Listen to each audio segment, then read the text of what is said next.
കോട്ടയം ജില്ലയിലെ കുടുംബശ്രീയുടെ premium cafe തുടക്കത്തിൽ തന്നെ ഹിറ്റ്. ആദ്യ 3 മാസം കൊണ്ടുതന്നെ അരക്കോടിയിലേറെ രൂപയുടെ ബിസിനസ്സുമായി കുറവലങ്ങാട് കോഴായിലെ പ്രീമിയം കഫേ കുടുംബശ്രീയുടെ സംരംഭക ചരിത്രത്തിൽ തന്നെ പുതിയ അധ്യായമാവുകയാണ്.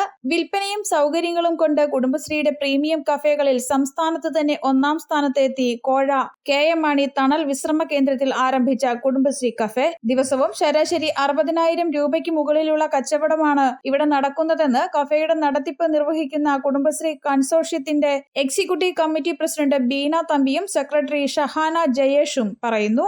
1 ലക്ഷം രൂപയ്ക്ക് മുകളിൽ കച്ചവടം നടന്ന ദിവസങ്ങളുണ്ട്. ഈ വർഷം ഏപ്രിൽ 8-നാണ് തദ്ദേശ സ്വയംഭരണ എക്സൈസ് വകുപ്പ് മന്ത്രി MB രാജേഷ് പ്രീമിയം റെസ്റ്റോറന്റ് ഉദ്ഘാടനം ചെയ്തത്. ജൂലൈ 16 വരെയുള്ള കണക്കനുസരിച്ച് റെസ്റ്റോറന്റിലെ ഭക്ഷണ വിൽപ്പനയിലൂടെ മാത്രം 54,69,487 രൂപയാണ് പ്രീമിയം കഫേയുടെ വരുമാനം. തുടങ്ങി 2-ാം മാസം തന്നെ പ്രതിമാസ ബിസിനസ് 20 ലക്ഷം രൂപ കടന്നു. കുടുംബസമേതം ആസ്വദിച്ച് ഭക്ഷണം കഴിക്കാൻ മിതമായ നിരക്കിൽ പ്രീമിയം നിലവാരത്തിലുള്ള റെസ്റ്റോറന്റും MC റോഡരികിൽ വിശാലമായ പാർക്കിംഗ് സൗകര്യവും യാത്രാ സംഘങ്ങൾക്ക് സംസ്ഥാനത്തെ തന്നെ ഏറ്റവും മികച്ച ടേക്ക് എ ബ്രേക്ക് വഴിയോര വിശ്രമ സൗകര്യവും എന്നതാണ് ഈ പ്രീമിയം കഫേയുടെ ഹൈലൈറ്റ്.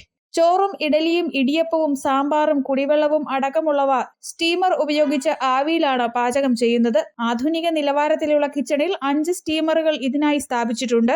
2 ഷിഫ്റ്റുകളിലായി 13 പാചകക്കാരാണ് കഫേയിൽ ഉള്ളത്. ഇവരടക്കം 52 കുടുംബശ്രീ വനിതകൾക്ക് തൊഴിൽ നൽകുന്ന സംരംഭമായി പ്രീമിയം കഫേ മാറി. News bureau, Kottayam.